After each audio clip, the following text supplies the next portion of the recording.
Whenever you say yes to something, you are inevitably saying no to something else because we only have a small finite resource of time. You only have a finite amount of time. You cannot go get more time. You can go outsource your time and get some of your time back, but you cannot go get more time that is available to you.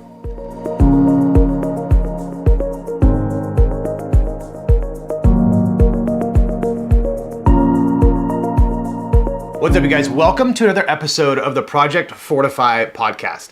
And in today's episode, we're going to be talking about the number one secret weapon for most entrepreneurs. And that is the art of the laser beam, right? Having laser beam style focus on one thing for an exuberant amount of time until that one thing becomes successful. And we'll talk about abandoning ship in this episode. We'll talk about opportunity switching in this episode. We're gonna go through a lot. This is gonna be a fairly dense episode. But what I want you to understand is that if you can be laser focused in on something for a certain period of time, probably longer than you think you need to be, and significantly more focused than you probably have been, you're going to reach your goal in that area. And you may have heard me give you this cheesy analogy, right? We're back with these cheesy analogies. The one thing that can cut through metal, if you have an option between a laser beam and a floodlight, right? Where the same amount of energy, the same amount of watts is spread out across, let's say, a field versus focused in the focal point to cut right through that steel. The laser beam is gonna win 100 times out of 100. And this is your secret weapon to cut through the market, to cut through the noise, the pressure, the chaos, is focused in on the right thing. The one thing that's going to move the needle in your business is gonna be the most important thing for you to do. Because if you can stay focused, you win. Now, I wanna share a quick story around lack of focus. So, there's this one client I was working with, and they had been stuck under 200K a month for 4 years, right? They'd been trying to get past that 200K. I think their best month was like $187,000. And this client was getting a little frustrated, like, why can't we break through this? I think they might've had one month where they got like really, really close to 200, but they could not break through it. And more often than not, when I go into businesses and take over, yeah, we do create new infrastructure. We do create a new communication cadence. We do get them the data. We do teach them the art of diagnostics. But more often than not, the owners, the entrepreneurs, the leaders, the visionaries are so distracted by the amount of opportunities that are coming through that they're actually causing their business to blunder, and they're causing their business to be stifled in its growth. There are more opportunities. There are more level 10 opportunities for you as a coach, consultant, infopreneur, online expert than there ever has been. And when I say level 10 opportunity, I mean an opportunity that could literally make you millions and millions and millions of dollars. And what happens is we have all these great opportunities and we end up drowning due to too much opportunity. There's too much opportunity in the room for you to take your focus and spread it across everything. Because what happens is, let's say you're 80% focused on your core business, your core profit center, but then you have 20% focus that you spread out towards something totally different. Maybe your core profit center is, coaching, consulting in this one particular area, and maybe you wanna start a sales training business too, or maybe you wanted to start a commercial real estate investing business, or maybe you have another business that you have been waiting to put on the shelf, but you just haven't for whatever reason. And you have 80% dedicated here, and you have 20% dedicated to everything else you have going on. The crazy part is you heard the 80-20 rule. Well, the 80-20 rule also works in the inverse of how you've been taught, right? You've been taught that if you can get 80% of the results with 20% of the efforts, et cetera, et cetera. But the difference between 80% and 100% is where all of the wealth is actually made. And that's what most people don't realize. The difference between 80% and 100% focus is where the wealth is actually made. That 20% delta, that 20% difference, I promise you, there is more millions sitting in that 20% than if you were to take that 20% and put it in another level 10 vehicle or 2 more level 10 vehicles. Because if you can focus 100% on one thing for, let's say, 10 years, the likelihood of you not becoming successful is literally zero. Literally zero. You cannot focus on the same thing for 10 years. That is a level 10 opportunity. Here's the caveat. Level 10 opportunities. You cannot focus on a level 10 opportunity for 10 years straight with 100% focus and not win.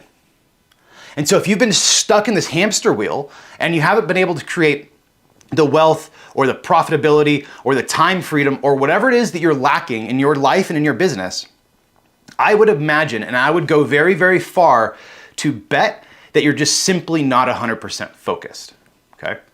The other side of this though, is you have to make sure that you are in a level 10 opportunity. I don't want you to be in a level 1 opportunity and trying to do this. You need to be in a level 10 opportunity. And level 10 opportunities have the ability to use leverage, okay? Leverage we'll talk about in another episode. And so I'm looking for a level 10 opportunity. I'm looking for an opportunity that has leverage. I'm also looking for an opportunity that is growing, okay? Little bit of a side note, little bit of a tangent, but you wouldn't believe how difficult it is to grow a business when the overall genre of that business is trending down. One of the examples that I have actually is having a conversation with a client of mine, and he owns a marketing agency, but this marketing agency serves a very specific private school type niche. And you would think with everything going on with COVID and all this that private schools are be trending up. Well, you're wrong. If you go search Google Trends right now and you search private school, Christian school, Catholic school, all these schools, you're actually going to see a downtrend over the last 10, 12 years in this school. You might see some spikes in there, but overall it is trending down. And no matter how good of an entrepreneur you are, you will never beat a bad market. And for some of you, you have been a bad entrepreneur in a very good market, and that's why you're winning. And you have had the ability, the lackadaisical mindset to be able to let go of focus and be able to spread your focus too thin. An analogy that I use is it's like not enough butter on toast. You just don't have enough to get to the edges. But I promise you, if you take your focus and you dedicate it 100%, not 80, not 72, not 43, 100%, it's going to solve a lot of the problems you are having in your business. Now, I want to be super clear because having focus requires you to tell people no. It requires you to say no to certain things. It requires you, when people email you and ask you to participate in new opportunities and new ventures and this new affiliate and this new JV and all of these things, you have to get really good at saying no. Because what I have learned is whenever you say yes to something, you are inevitably saying no to something else because we only have a small finite resource of time. You only have a finite amount of time. You cannot go get more time. You can go outsource your time and get some of your time back, but you cannot go get more time that is available to you. And because it's such a finite resource, you need to be very, very careful in who you're saying yes to and who you're saying no to. And the rule is you can either say no to them now, or you can say no to them later once it's reached a higher cost for you to say no. And here's what I mean by that. I had a client I was working with, and I would say yes to everything that she wanted done. Yes to this, yes to this, yes to this. And what was happening is I was having to start saying no to other areas in my life. I was having to start saying no to my other clients sometimes. I was having to start saying no to my wife. I was having to start saying no to our date nights. I was having to start saying no to my health because I was so focused on saying yes, yes, yes. And what happened was it actually began, later on down the road, it began me having to say no to things at a much higher cost and a much higher rate. And here's an example, right? Let's use date night. Wednesday nights are date nights. And what happened was every Wednesday for like 2 or 3 weeks is I was like, hey, honey, like I'm slammed. We're not gonna be able to go out tonight. I'm so sorry. I'll make it up to you on Friday. And then I might have to push that out. Or I would do that, but I wasn't fully checked in. And you know, we'd be sitting at a steakhouse and I'd be checking my phone and she's like, dude, what are you doing? I was like, I'm trying to get this done. I'm trying to figure these things out. And what's happening was I was actually sacrificing the relationship with my wife. I was saying no to the relationship with my wife because I was simply saying yes to this client trying to get things done. And I know that might sound silly, and I know you're probably telling yourself like, duh, Kyle, that's not how life's supposed to work. But listen, I get it. We all get caught in the weeds of some things. But I just want this to be a friendly reminder because we get shaken up when we get reminded. And we actually have to be told or remembered more than we learn. And so you already know some of this stuff, but I'm here to tell you that focus will set you free. Another example I have is this client that I was telling you about earlier. They were stuck at under 200K a month. Well, one of the owners was out doing like 3 other businesses at the same time. And granted, some of them have been built previously, some of them he's building now, but he's sending some of his focus, he's mailing in some of his focus to these other businesses. The point of it was once we got him focused on the one thing that's actually going to move the business forward, because of that, we were able to take him from this business that was profitable, kind of profitable, I mean, decently profitable, to something that was absolutely wildly profitable, right? To take his profit margins and 400% increase his profit margin is massive, massive. And it was simply because we got him focused. And what happens is not only was he focused, but because of that, it stopped distracting the team. It stopped distracting the team. And because it stopped distracting the team could all focus. The team could put all of their energy into that one place, right? You heard me talk about like that Hadouken and pushing a ball of energy towards one direction for a fatal blow. Now we have the top down. We have the executive team focused. We have the managerial team focused. We have the people that do the things, that click the buttons, the people that do the things that need to get done focused. And what happened was not only were they focused, they were more effective. They had less stress. They had more clarity.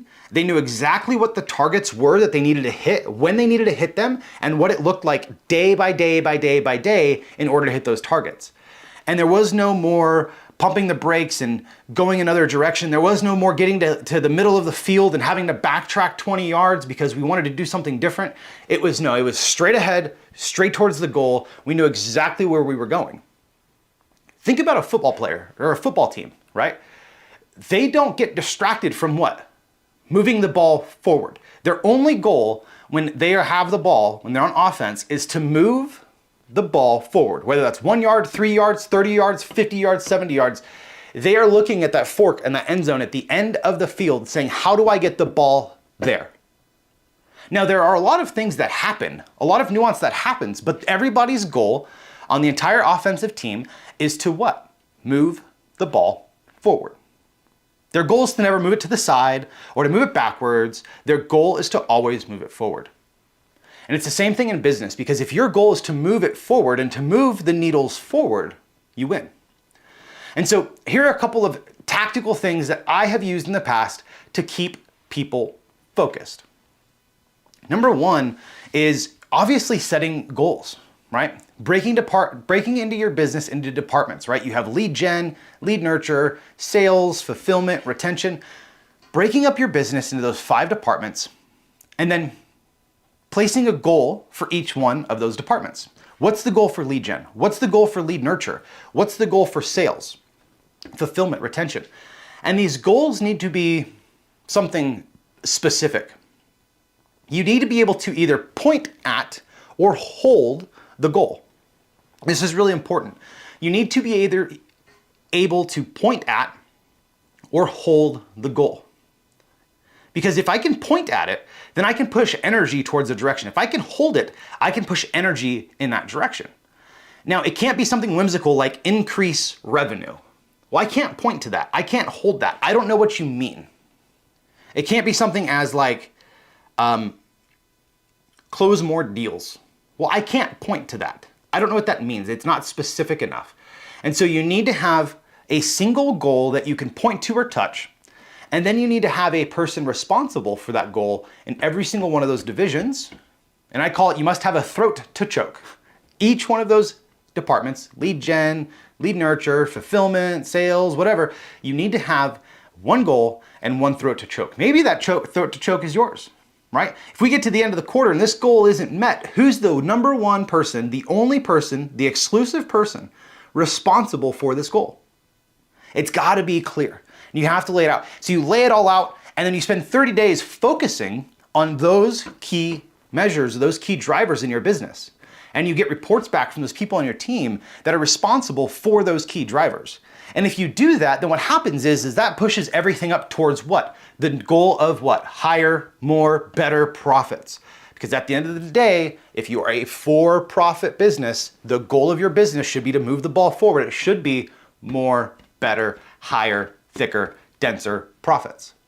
And if you can do that, and you can lay that out, and you can lay that clarity out, and you can distill that to your team and not touch it for 90 days, 180 days, 365 days, and not come up with something new, not come up with something different, not come up with something that you're going to test and try, but do the things that you know has made you successful to this point over and over and over again as fundamentals with focus, I promise you, you are going to be in a much better place by this time next quarter, by this time next year, by this time in 5 years from now. You are going to be in a better place if you just use the number one secret sauce magic pill strategy for most and all entrepreneurs, especially if you're an online entrepreneur working from home, working from an office. This key skill is going to be the number one character trait that you need in order to actually grow the business. Focus, focus, focus. The character trait of focus. If you do morning affirmations, one thing that you could do is I am a very focused person. I do not get distracted easily, right? The caveat here is, when is it time to abandon ship? This isn't working. This hasn't been working. I've been focused. When is it time to abandon ship? I want you to ask yourself a series of questions. And the number one question is, have I been truly, definitely, 100% focused on my goal, focused on the task at hand, focused on the growth of this business, and 100% focused in moving the needles forward? It's question number one. And question number two is, have I given this enough time? Have I given this enough time? And question number three is this an actual level 10 opportunity? Is this a level 10 opportunity, or am I just lying to myself and telling myself that this might be a level 10 opportunity even though it's really not? And so run through that framework, ask yourself those questions, and if you found the answers of like, I've given this 100% focus, I've given this all the time that is necessarily needed, and maybe you get to the last one and it's like, it's not a level 10 opportunity, it's time to abandon ship. Maybe you get to the last one and it is a level 10 opportunity. Then I'd recommend getting some help and figuring out from somebody who's been there to figure out, okay, I've given enough time, I've given enough focus, and it is a level 10 opportunity. Now you need an outside set of eyes to come in. You can't read the label of the bottle from inside the bottle sometimes. And so for you guys that are stuck and you've answered yes to all those three questions, have I given it the focus? Yes. Have I given this enough time? Yes. Is this a level 10 opportunity? Yes. Then you need to have someone else come in and help you analyze where the blind spots or the glasses that you have in your business that are preventing you from getting there. So use the laser beam strategy, you guys. Stay focused, move forward, and be here for a longer time than you would ever expect to be. Hey, and if you guys have found this helpful, go ahead and drop a review for us. It's super helpful if you review the channel and review the episodes to help us get up and more so we can reach more and more people. If you want to share it, that'd be great too. Hey, if you're watching on YouTube, go ahead and hit the subscribe button. If you guys are watching a small clip of this, catch the full episode over on podcast or catch the full episode over on YouTube. And with that, I will see you guys on the next episode.